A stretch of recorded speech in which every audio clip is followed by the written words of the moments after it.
Le collectif écologiste radical Les Soulèvements de la Terre sera dissous demain en Conseil des ministres. Oui, annonce du ministre de l'Intérieur, Gérald Darmanin. Ce collectif, créé depuis début 2021, a plusieurs fois fait parler de lui, notamment pour ses actions violentes contre les bassines de Sainte-Soline dans les Deux-Sèvres ou plus récemment lors de la manifestation contre la ligne Lyon-Turin.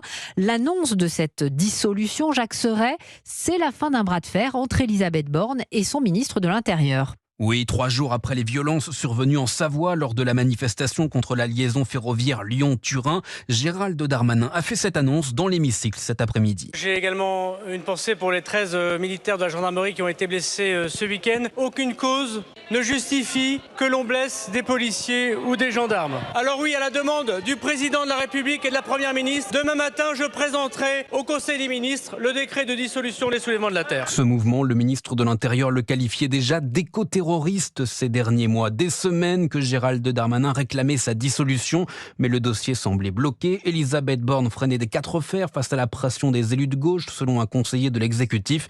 C'est finalement Emmanuel Macron qui a tranché la semaine dernière, mettant la pression sur sa première ministre pour qu'elle donne son feu vert à ce décret de dissolution. Ce sera donc chose faite demain matin. Reste que cette dissolution, si elle ravit la droite et énerve la gauche, est surtout symbolique. Les Soulèvements de la Terre est un collectif d'associations. Autrement dit, les entités qui le composent ne sont, elles, pas menacées. Et aujourd'hui, 14 personnes ont été placées en garde à vue dans l'enquête sur une action violente menée en décembre 2022 par des activistes du climat contre la cimenterie Lafarge de Bouc-Bel-Air dans les Bouches-du-Rhône. Les Soulèvements de la Terre avaient salué cette action, mais sans la revendiquer officiellement.